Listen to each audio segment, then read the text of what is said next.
Hello दोस्तों, मेरा नाम तुषार है और मैं स्वाप पोलैंड में फॉर ऑलमोस्ट लाइक 5 इयर्स से रह रहा हूँ। और एज यू ऑलरेडी नो, मैं अपने चैनल में पोलैंड में स्पेसिफिकली गवर्नमेंट ऑफिसेस में किस तरह के डॉक्यूमेंटेशन प्रोसेस करनी होती है और इजी वे आउट कैसे रहता है उसके बारे में वीडियोस बनाता रहता हूँ। So on the same I can say channel I am going to start today this video about TRC, that is known as temporary residence card, as well as blue card। मतलब दो तरह के यहाँ पे temporary residence permits होते हैं, उनके बारे में डॉक्यूमेंटेशन प्रोसेस क्या है, कहाँ सबमिट करना चाहिए, कौन कौन से स्पेसिफिक डॉक्यूमेंट्स लगते हैं, कौन कौन से डॉक्यूमेंट्स पोलिश लैंग्वेज में ट्रांसलेट कराने पड़ते हैं, वो सब डिस्कस करेंगे। बट पहले अपन देख लेते हैं कि ये है क्या चीज़, TRC क्या होता है, ब्लू कार्ड क्या होता है। So as you might have some idea already, जब हम पोलैंड फर्स्ट टाइम मूव होते हैं तो जनरली हमको 1 साल का नेशनल एम्प्लॉयमेंट वीज़ा मिलता है और जो डिपेंडेंट्स होते हैं उनको 1 साल का डिपेंडेंट वीज़ा मिलता है। So once we land into Poland, उसके बाद जनरली 1 साल तक तो अपन सेम नेशनल वीज़ा या फिर जो भी अपने पास डी टाइप का वीज़ा है उसके बेसिस पे इंटायर सेंजन एरिया में कहीं भी घूम सकते हैं, जो 27-28 कंट्रीज अराउंड हैं अपने यूरोपियन यूनियन में। बट उसके बाद क्या, उसके बाद लेट्स सपोज 1 साल कंप्लीट हो गया, उसके बाद क्या करना? उसके बाद प्रोसेस ये है कि अगर आपकी जॉब कंटिन्यू करनी है तो you need to find out some common ground या फिर कॉमन प्रोसीजर, जिसके थ्रू आप बिना इंडिया वापस गए फिर से अपना वीजा कह लें या कि फिर अपना स्टे का जो परमिट है उसको कंटिन्यू कर लें। तो पोलैंड में कैसा है कि you don't need to go back to India for after you completed your first visa tenure. यहाँ ही आप एक टेम्परेरी रेसिडेंस परमिट के लिए अप्लाई कर सकते हैं, which works as a visa for you going forward. So उसमें भी दो तरीके हैं। एक, या तो अगर आपकी हाईली स्किल्ड क्वालिफाइड वाली जॉब है तो आप टेम्परेरी रेसिडेंस परमिट की जगह ब्लू कार्ड अप्लाई कर सकते हैं। ब्लू कार्ड जैसा आप सबको पता होगा, यूरोपियन यूनियन की सारी लगभग कंट्रीज ब्लू कार्ड इशू करती हैं। ये blue card highly skilled individuals को दिया जाता है, जो कि उन्हें कुछ एंटाइटलमेंट्स देता है। और it it works like first most important thing is आपका स्टे परमिट के लिए यूज होता है। अपार्ट फ्रॉम दैट कुछ पेज एंड पर्क्स और भी हैं जिनके बारे में अपन जानेंगे। And secondly there is another one named as temporary residence card, जो कि ऑलमोस्ट सबके लिए होता है। मतलब हाईली स्किल्ड वाले भी टेम्परेरी रेसिडेंस कार्ड भी अप्लाई कर सकते हैं, मतलब खुद का चॉइस होता है, which enables them to stay and work in Poland legally। अब ये कब स्टार्ट करना चाहिए, कब मतलब अपन लैंड किए पोलैंड में, क्या उसी दिन चालू कर दें, 3 महीने बाद, 6 महीने बाद, या फिर 1 साल बाद, कब चालू करना चाहिए प्रोसेस, वो अपन आगे डिस्कस करते हैं। बट उससे पहले अपन जान लेते हैं कि दोनों में डिफरेंस क्या है, TRC में और ब्लू कार्ड में। तो एज आप स्क्रीन पे देख पा रहे हैं, first of all temporary residence card with right to work. ये डिस्क्रिप्शन इसका क्या है कि मतलब है क्या चीज़ एक्चुअली। ये work and stay in Poland based on each type of contract and every position. मतलब एक हाउसकीपर भी हो सकता है, छोटी जॉब वाला, छोटी जॉब नहीं कहना चाहिए, मतलब कि लेस अर्निंग जॉब वाला पर्सन कहना चाहिए। और एक हाईली अर्निंग पर्सन, डायरेक्टर होगा, वो भी TRC अप्लाई कर सकता है। बट ब्लू कार्ड के केस में क्या है, work and residence permit for highly skilled non EU citizens only. मतलब most of like non EU citizen जो भी आते हैं, उनका अगर एक डिफाइंड जॉब क्राइटेरिया है जिसको हाईली स्किल्ड माना जाता है, तो वो ही ब्लू कार्ड के लिए अप्लाई कर सकते हैं। Alright, applicable for only for employees employed by police affiliate based on each type of contract, like whatever type of contract it could be। But blue card क्या है, only for employees employed by police affiliate based on job contract। मतलब temporary residence card भी मतलब of course job contract वालों को ही मिलता है। But difference क्या है, जस्ट लाइक कोई कंपनी है, for an example multinational company है, उसका इंडिया में भी ऑफिस है, पोलैंड में भी उन्होंने अपना एक एंटिटी खोल रखा है। अब उनको क्या है कि अपने बंदों को पोलैंड में डिप्लॉय करना है, तो वो ये कर सकते हैं कि वहाँ से टाइप टाइप सी का वर्क परमिट देके उनको as a deployable employ Poland भेज सकते हैं, जिसमें कि वो एक डेफिनेट टाइम के लिए डिप्लॉयड रहेंगे, यहाँ पर काम करेंगे, और जब वो कॉन्ट्रैक्ट कंप्लीट होगा तो वापस इंडिया जाएंगे, ऐसा। या कि फिर सेकंड ये हो सकता है कि वो वहाँ से उस बंदे को ऑफ बोर्ड कराएं और यहाँ पे ऑन बोर्ड करा लें।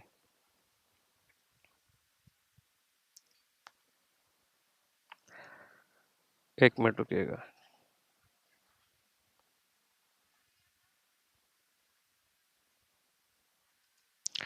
ऑलराइट, तो सेकंड सेकंड टाइप जैसे मैंने बताया कि अपने जब भी उनका एम्प्लॉय है उसको वहाँ से ऑफबोर्ड करा के यहाँ के एंटिटी में ऑनबोर्ड कराएं, तो वो पोलैंड की उस एंटिटी का एम्प्लॉय हो जाएगा और उसका एक minimum level of salary criteria है, अगर वो पास करता है तो he can apply for blue card as well.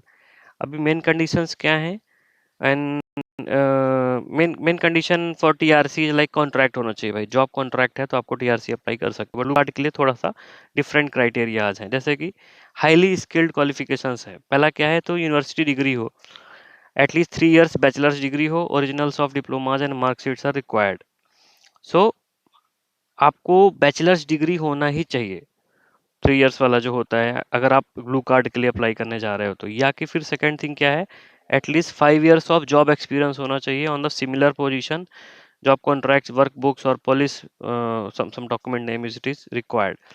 सो 5 साल का जॉब एक्सपीरियंस हो या तो फिर 3 साल की बैचलर्स डिग्री हो, और सारे फॉरेन डॉक्यूमेंट्स जो भी होंगे उनको यहाँ पे लाके आपको पॉलिश में शॉर्ट ट्रांसलेशन करवाना पड़ेगा। सेकंड क्राइटेरिया है सैलरी का, जो average monthly remuneration in Poland है 8,000 PLN के समथिंग है। बट हर साल ये जो अमाउंट है बदलती रहती है। अभी लेटेस्ट में समथिंग 8,500 PLN ग्रॉस सैलरी अगर आपकी है तो आप ब्लू कार्ड के लिए अप्लाई कर सकते हैं। उसके पहले कुछ अमाउंट कम भी था। कॉन्ट्रैक्ट मिनिमम 1 year का एम्प्लॉयमेंट कॉन्ट्रैक्ट होना चाहिए आपके पास, तभी आप ब्लू कार्ड अप्लाई कर सकते हैं। मेरे ख्याल से नवंबर 2023 में एक नया नियम आने वाला है, जिसके अकॉर्डिंग अगर आपके पास 6 महीने का कॉन्ट्रैक्ट भी है तो भी आप एलिजिबल होगे ब्लू कार्ड अप्लाई करने के लिए। Will see on that. And the fourth point is fees कितनी लगती है। जैसे इंडिया से अपन आते हैं तो फीस समथिंग लाइक 100 euro लग ही जाती है जब अपन वीजा लेते हैं। सिमिलर टू दैट यहाँ भी 100 euro के लगभग ही अप्रोक्सीमेटली 440 PLN की फीस लगती है ब्लू कार्ड अप्लाई करने में, और सेम फीस है टेम्प्रेरी रेजिडेंस कार्ड अप्लाई करने के लिए भी।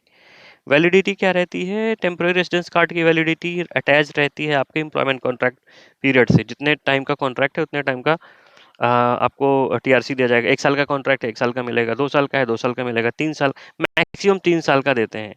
सेम ब्लू कार्ड के लिए है, मैक्सिमम 3 years के लिए वैलिडिटी का ब्लू कार्ड आपको जाता है। अब ये 3 years वैलिडिटी क्या होती है? 3 years वैलिडिटी जब हम डॉक्यूमेंट सबमिट करते हैं तब नहीं होती है। जिस दिन आपका डिसीजन आता है कि हाँ आपके डॉक्यूमेंट सही हैं और आप एलिजिबल हो ब्लू कार्ड के लिए, उस दिन से 3 साल के लिए होता है। ठीक है।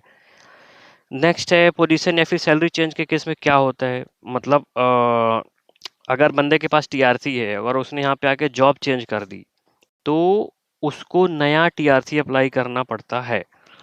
पर अगर बंदे के पास ब्लू कार्ड है और ब्लू कार्ड उसको मिल गया और उसने ब्लू कार्ड में 2 साल बिता लिए, मतलब हो गया उसका 2 साल ब्लू कार्ड यूज करते हुए, फिर अगर वो जॉब चेंज करता है तो उसको नई कंपनी से वर्क परमिट की जरूरत नहीं पड़ेगी। वो डायरेक्टली जॉब चेंज कर सकते हैं, जैसे अपन जनरली इंडिया में कर लेते हैं, एक कंपनी से दूसरी कंपनी जब चाहे चेंज कर सकते हैं।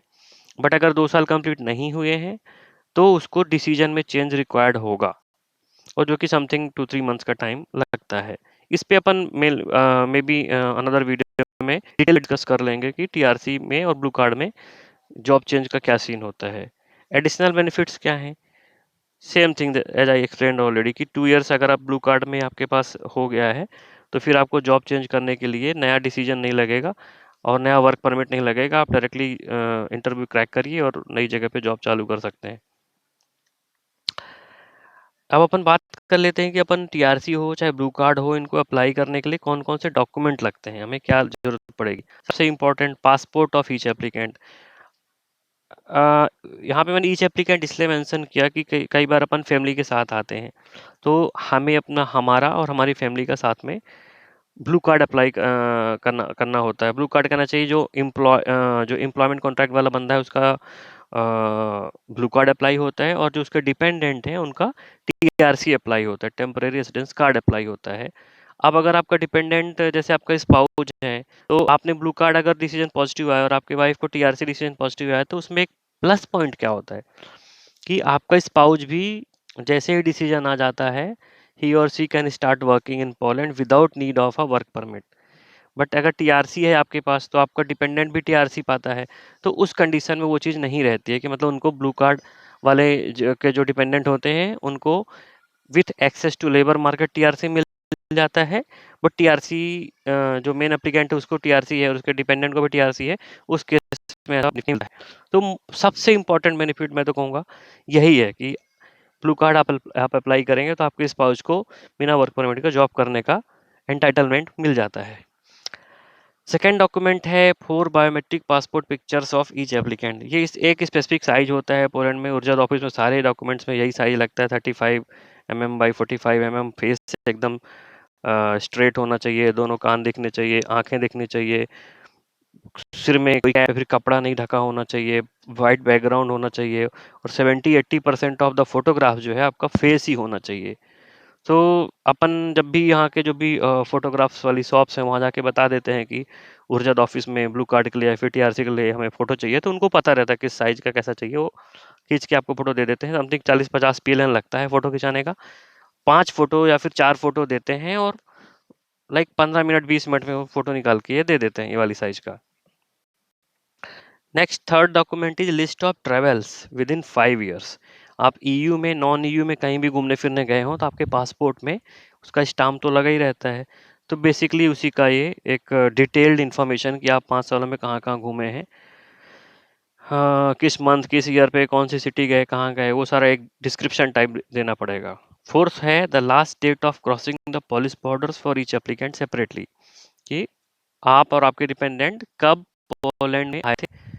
मतलब 1 साल में आए थे, फॉर एग्जांपल 1 साल जैसे ही अब आए होंगे उस वही डेट रहेगी, या कि फिर इन बिटवीन आप वापस गए हो फिर से आए हो, तो लेटेस्ट वाली जो डेट होगी वो आपको बतानी पड़ेगी। Filled in personal questionnaire. Personal questionnaire क्या होता है? वही आपका नाम, सरनेम, कहाँ रेसिडेंस है and all those personal details, वो सारा आपको फिलअप करके देना पड़ता है। The employment agreement with employer for minimum of 1 year in case of blue card application, ठीक है। सो अपन ऑलरेडी डिस्कस कर चुके हैं ये। जूस जुआ plus confirmation of sending it to जूस should be signed and stamped by your payroll department. ये बहुत इंपॉर्टेंट होता है। जूस जुआ क्या होता है? जूस जुआ यहाँ का एक नेशनल इंश्योरेंस जो होता है, पोलैंड की जो गवर्नमेंट वाला जो गवर्नमेंट इंश्योरेंस है। तो अपन जब सैलरी मिलती है तो सैलरी से ऑटोमेटिक इंश्योरेंस जो सोशल सिक्योरिटी वाले पार्ट हैं, पेंशन इंश्योरेंस, हमारे लिए और हमारे डिपेंडेंट के लिए भी हमारी सैलरी से टीडीएस हो जाता है, टैक्स डिडक्शन एट सोर्स है, तो उसी के जैसा ही पहले ही कट जाता है। और वो क्या होता है, उस पर्टिकुलर अमाउंट को हमारा employer is suppose to send it to जूस ऑफिस। सो उसी का कंफर्मेशन कि हाँ हमारा एम्प्लॉयर जो है हर महीने हमारे नाम से, हमारे डिपेंडेंट के नाम से एक particular amount of juice juice juice contribution है, जूस मतलब इंश्योरेंस कंट्रीब्यूशन है, वो गवर्नमेंट ऑफिस को भेज रहा है। उसका कंफर्मेशन हमारे एचआर डिपार्टमेंट से लेके हमें सबमिट करना पड़ता है। 8th पॉइंट है करंट लीज एग्रीमेंट। अब आप पोलैंड में रह रहे हो तो obviously बात है, आपने रेंटल एग्रीमेंट पे बनाया होगा और रेंट पे रह रहे होगे, या कि फिर आपने घर खरीद रखा है तो आपका घर का जो भी डॉक्यूमेंट है वो आपको लगाना पड़ेगा। पेसल, every one of us know this already कि जब हम पोलैंड आ जाते हैं तो फर्स्ट 3 मंथ्स में अपना सबसे पहला काम होता है पेसल बनवाना। पेसल मतलब जैसे अपने इंडिया में आधार कार्ड बन जाता है, वैसे यहाँ पे पेसल बनता है। पेसल एक तरह का नोट आधार कार्ड, पैन कार्ड टाइप का डॉक्यूमेंट कह सकते हैं, जो कि आप एक टैक्स आईडी होती है आपकी, आपका भी बनता है, आपके डिपेंडेंट का बनता है। तो ये सारे डॉक्यूमेंट जो 9 डॉक्यूमेंट्स थे ये तो टीआरसी और ब्लू कार्ड में कॉमन होते हैं, बट ब्लू कार्ड अगर आप अप्लाई कर रहे हो तो 3 डॉक्यूमेंट्स और एक्स्ट्रा होते हैं, वो नीचे लिखे गए हैं। आपका यूनिवर्सिटी की diploma plus supplements confirming that you have studied for at least 3 years. आपके डिप्लोमा के डॉक्यूमेंट्स, आपकी डिग्री प्लस आपके सारे ईयर्स की मार्कशीट, 10th और 12th की मार्कशीट। ऑब्वियस सी बात है अपनी वाली हिंदी में या फिर इंग्लिश में या तो फिर लोकल लैंग्वेज में रहेगी, उनको हमें यहाँ के सॉन ट्रांसलेटर जो भी रहेगा उससे ट्रांसलेट करवा के उसका बनवाना पड़ेगा डॉक्यूमेंट्स, वो लगेगा। सेकंड है documents confirming your 5 years of working experience on the similar position. अगर आप जॉब वाले हैं, आपने इंडिया में ऑलरेडी जॉब कर रखी है, किसी भी कंट्री में जॉब कर रखी है, 5 इयर्स का आपका वर्किंग एक्सपीरियंस है, तो एक्सपीरियंस लेटर सारे प्रीवियस ऑर्गेनाइजेशन से जो मिलते हैं वो प्लस उनका पॉलिश ट्रांसलेशन आपको लगेगा। पॉलिश ट्रांसलेशन क्यों मांगते हैं? क्योंकि यहाँ पे गवर्नमेंट ऑफिसेज में ऐसा I don't know, may be rule है या फिर जो भी है, कि फिर कहना चाहिए कंफर्ट लेवल देखते हैं जो एम्प्लॉयज हैं कि उनको स्ट्रगल ना करना पड़े इंग्लिश वाला डॉक्यूमेंट्स देखने में, तो बेसिकली वो पॉलिश ट्रांसलेटेड वर्जन्स ले लेते हैं। स्वान ट्रांसलेटर वाला क्यों लेते हैं? ताकि कोई फर्जीवाड़ा करके फर्जी डॉक्यूमेंट्स ना करा रखा हो, तो यहाँ के जो गवर्नमेंट की एक वेबसाइट है वहाँ पे जो स्वान ट्रांसलेटर्स हैं उनका डिटेल्स है, तो उनके थ्रू ही करवाया हुआ होना चाहिए ट्रांसलेशन। तो ये डॉक्यूमेंट्स लगेंगे। ओके, ये तो हो गए मतलब जो हमारे तरफ से लगते हैं। अभी 3 डॉक्यूमेंट्स ऐसे और हैं जो व्हाइल फिलिंग अप द पहला तो एप्लीकेशन होना चाहिए। ब्लू कार्ड एप्लीकेशन कैसे फिल करते हैं, किस कॉलम में क्या डिटेल्स भरते हैं, उस पे मैं नेक्स्ट वीडियो बनाने वाला हूँ कि ब्लू कार्ड एप्लीकेशन कैसे फिल अप करें, ऊर्जाद ऑफिस कैसे जाएँ, कैसे वहाँ का अपॉइंटमेंट लें, कैसे वहाँ पे अगर आपको विजिट करके सबमिट करना है तो कौन-कौन से जगहों पे जाके आपको सबमिट करना चाहिए, क्या होना चाहिए, बनाऊँगा वीडियो। फिलहाल बैक टू टॉपिक। 2 अपेंडिक्स लगते हैं। पहला अपेंडिक्स क्या होता है? To be filled out by the employer and signed by the person authorised to represent the employer. Most of the case अपने एम्प्लॉयर का जो एचआर होता है वो एक डॉक्यूमेंट फिल अप करके देता है। सेकंड है appendix 2। Appendix 2 is to be filled out and undersigned by the foreigner. हमारे द्वारा जो हम अप्लाई कर रहे हैं उस पे कुछ बेसिक डिटेल्स होती हैं, काइंड ऑफ कुछ तरह के एफिडेविट्स काइंड ऑफ स्टेटमेंट्स होती हैं जो कि हमें फिल अप करके साइन करके देनी पड़ती हैं। How can I submit my application form? Yes, as I said already, ये जो पिक्चर आप देख रहे हैं ये यहाँ का रोत्सव का ऊर्जाद ऑफिस है, गवर्नमेंट ऑफिस है, जहाँ पे अपन सबमिट करते हैं जो भी अपने ब्लू कार्ड या फिर टीआरसी के एप्लीकेशंस हैं। Kind of main government office. यहाँ के जो पुलिस लोग हैं उन लोग भी अपना पासपोर्ट वगैरह अप्लाई करने जाते हैं। How can I submit my application form? In person, after previously booking a visit at this particular website. Website देख लीजिए, इसको मैं डिस्क्रिप्शन में भी डाल दूंगा। और in person after previously filling out the application online, printing out, making a reservation of the visit at this. जो पर्टिकुलर वेबसाइट है दोनों में डिस्क्रिप्शन में डालूंगा। और यहाँ पे अपने को रिजर्वेशन का करना पड़ता है शुरू से, और उस रिजर्वेशन के बाद ही हम एक जो टाइम स्लॉट अलॉटेड होगा उसी टाइम स्लॉट में जा सकते हैं। कब जा सकते हैं? Monday, Tuesday, Thursday, Friday 9 AM to 4 PM, Wednesday 8 to 6 PM at the provincial office of Lower Silesia in रोथवा। ये उसका एड्रेस है। ये अपने गलेरिया डोमिनिकान्स का जो मॉल है या फिर रिनेक है जो भी सिटी सेंटर, उससे हार्डली 800-900 मीटर्स पे वॉक करके जा सकते हैं, कोई बहुत दूर नहीं है। सेकेंड ऑप्शन है बाय मेल। मतलब आप इन पर्सन तो विजिट कर ही सकते हैं, मान लो नहीं मिल रहा है और आपको भेजना है तो आप पोस्ट भी कर सकते हो। पोस्टा पोल्स का जो होता है उसके थ्रू भी अपना एप्लीकेशन, सारे डॉक्यूमेंट्स इस एड्रेस पे पोस्ट कर सकते हो। If you wish to register your fingerprints, okay. So basically like application भेज देना सब कुछ नहीं होता है, आपको अपने फिंगरप्रिंट्स वहाँ पे रजिस्टर कराने पड़ते हैं। उसके लिए आपको ऑफिस जाना ही पड़ता है और आपको जाना चाहिए। So this is the process how we submit our applications. Second thing एक और है, ये सारा जो 2 प्रोसेस है कि आप पीडीएफ डाउनलोड कर लो, उस एप्लीकेशन फॉर्म को भरो और उसके साथ जो सपोर्टिंग डॉक्यूमेंट्स है वो सब लेकर के रिजर्वेशन टाइमिंग बना के स्लॉट बना के जाओ वहाँ पे, ठीक है। सेकंड है कि अगर पीडीएफ डॉक्यूमेंट नहीं डाउनलोड करना है तो ये जो पर्टिकुलर वेबसाइट है pio.prevish.dw.pl, इस पे आप अपना अकाउंट बनाओ। जैसे अपन जनरली हर एक पर्टिकुलर वेबसाइट्स में जाके अपना अकाउंट रजिस्टर करते हैं या कि फिर क्या बोलते हैं साइन अप करते हैं। साइन अप करो, आप अपना अकाउंट बनाओ, देन आपको इस तरह का पेज एक दिखेगा। इस पे आप येलो कलर में देख लो सबमिट अ न्यू एप्लीकेशन दिखा रहा है। तो इसमें आप क्लिक करोगे तो पर्टिकुलर टाइप ऑफ एप्लीकेशन पूछेगा और वो एप्लीकेशन आप फिलअप करके आप उसका प्रॉपर सारा डॉक्यूमेंट्स फिलअप करो, सारी जो पॉइंट्स है फिलअप करो। वो मैं नेक्स्ट वीडियो में पूरा का पूरा बनाने वाला हूँ कि कैसे एप्लीकेशन फिलअप करते हैं। एंड देन अपना सपोर्टिंग डॉक्यूमेंट्स लेके अपॉइंटमेंट लेके वहाँ पे जाइए और आप अपना जो भी डॉक्यूमेंट्स हैं वो सबमिट करिए। इसके बाद एप्लीकेशन सबमिट हो गया। एप्लीकेशन सबमिशन के एप्लीकेशन सबमिट हुआ, अपन ने सारे डॉक्यूमेंट्स भेजे। उसके बाद एक्चुअली अलग-अलग सिटीज़ का अलग-अलग सिनेरियो है। वार्सो हो गया, वहाँ पे लगभग 3 महीने में डिसीजन वही आ जाता है, कार्ड भी मिल जाता है। क्राको में भी सेम टाइमलाइन है।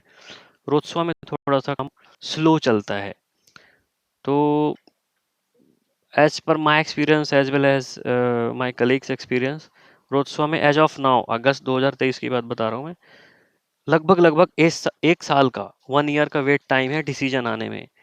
और डिसीजन आने के बाद लगभग 6 महीने का वेट टाइम है आपका कार्ड प्रिंट होके आपके हाथ में मिलने में। तो कहने का मतलब ये कि आप जब भी पोलैंड ट्रेवल करें उसके लगभग 1-2 महीने बाद ही मैं सजेस्ट करूँगा, आपका भले ही वीज़ा वैलिड है तब तक आप टीआरसी या फिर ब्लू कार्ड जो भी है अप्लाई कर ही दीजिए, सो दैट जब तक आपका वीज़ा का स्टम्पिंग कंप्लीट होगा, जब तक आपका वीज़ा टेन्योर ख़त्म होगा, उसके 1-2 महीने बाद तक आपका डिसीजन आ जाएगा, तो आप सेफ हो। अच्छा, एक क्वेश्चन आ सकता है कि चलो अपन आए, 1 साल हो गया, अभी 1 साल इसका जो लास्ट महीना था वीज़ा का, उसी में हमने ये समझ में आया कि हमको टीआरसी या फिर ब्लू कार्ड अप्लाई करना है, फिर क्या? तो उसका सिचुएशन ये है कि आपका वीज़ा की एंड डेट होने से 1 दिन पहले तक भी अगर आपको अपॉइंटमेंट मिल गई और आपने अपने डॉक्यूमेंट सबमिट कर दिए, तो आपको आपके पासपोर्ट में एक स्टाम्प लग के मिल जाता है, जो कि एक कन्फर्मेशन होता है कि आपने एप्लीकेशन सबमिट किया है। इससे पॉजिटिव या नेगेटिव डिसीजन जो भी होगा हम देखेंगे, देखा जाएगा और ऑन ऑन दैट बेसिस आगे का डिसाइड होगा। बट तब तक के लिए, जब तक डिसीजन नहीं आता है, आप पोलैंड में लीगली रह सकते हो, काम कर सकते हो। ठीक है, पोलैंड के बाहर नहीं जा सकते, बट पोलैंड में लीगली रह सकते हो, काम कर सकते हो। सो this is the case, like अगर आपने, जब तक आप डिसीजन पे वेट करते हो, आप आराम से रह सकते हो, कोई ऐसा प्रॉब्लम नहीं होगी।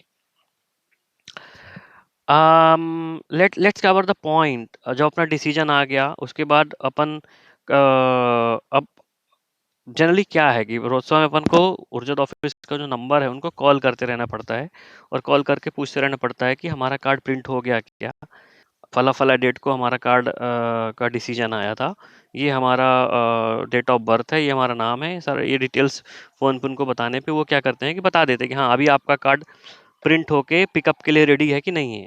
अभी प्रिंट आप, फॉर एन एग्जांपल आपका कार्ड प्रिंट हो गया, पिकअप के लिए रेडी है, तो भी आप ऐसे नहीं कि डायरेक्टली मुंह उठा के चले गए, अपन बोल देंगे हाँ ओरिजिनल ऑफिस में हमारा कार्ड दे दो, ऐसा नहीं होता है।